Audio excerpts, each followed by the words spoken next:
Chapter 32 Just a Friend.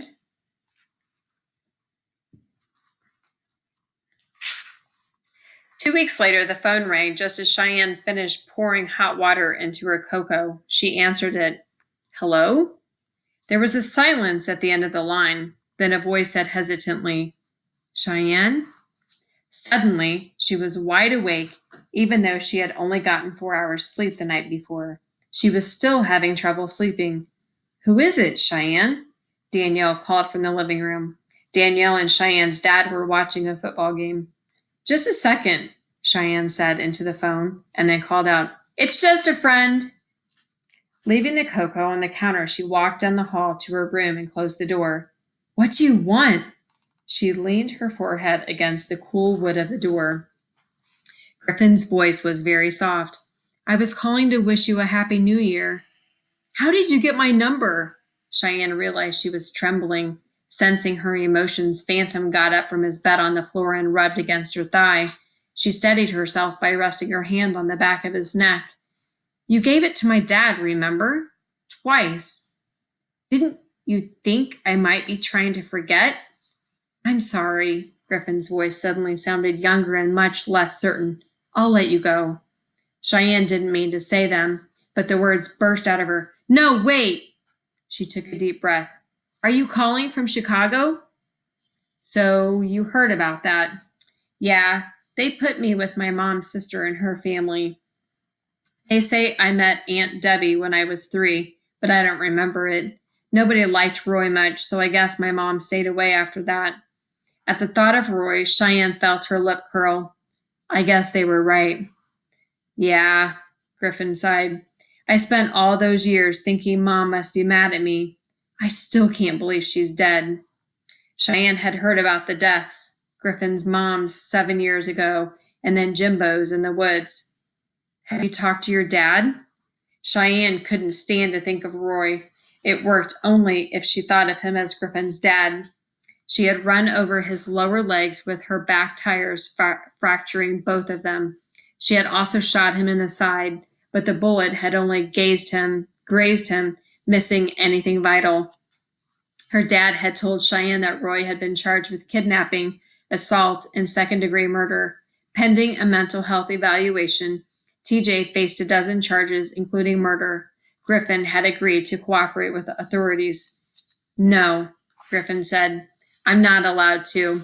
In fact, they don't even know I'm calling you. I'm sure they would freak out if they knew we were talking.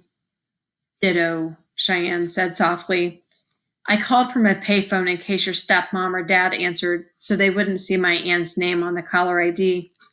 Cheyenne had tried to explain it to them, but it was clear that Danielle and Nick were more comfortable thinking of Griffin as the bad guy who had kidnapped their daughter. They didn't like to talk about how Cheyenne had done her best to kill Griffin, or how he had saved her in the woods. Guess who's in our backyard right now? There was a pause, then Griffin said slowly, You're not serious. Yeah, Duke. I begged my parents until they hired a dog trainer to find him in the woods and then work with him here. A woman. He still doesn't seem to like men very much. Griffin gave a short laugh. It's hard to think of Duke liking anyone. After a pause, Cheyenne said, So, how's it going at your aunt's house? To be honest, I kind of feel like Duke. They all watch me out of the corner of their eye. They've signed me up for this high school for alternative students. It sounds like it will be me and the pregnant girls and the kids with drug problems, but Griffin didn't sound bitter. If I have to do it, I figured I might get some of those recordings you talked about, of books. See if they would help me read. That's good, Cheyenne said. It was hard to talk.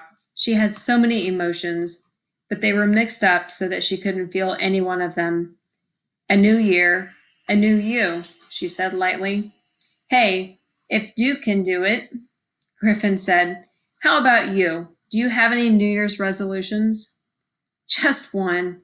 Always take Phantom with me. Hearing his name, Phantom looked up and butted her thigh. Absently, she scratched him behind the ears. Everything would have been completely different if you had had your dog. It was hard to read what Griffin was feeling. Was he thinking about what he had learned about his dad, or what he had learned about himself? Cheyenne knew that she would never be the same after what had happened. You're right. Things never would have turned out the way they did, Cheyenne said slowly. But maybe that's okay. Cheyenne, are you about ready for lunch? Her dad called from the living room. Look, I've got to go, she said. Can I call you again? Griffin said quietly. Cheyenne took a deep breath and thought about her answer.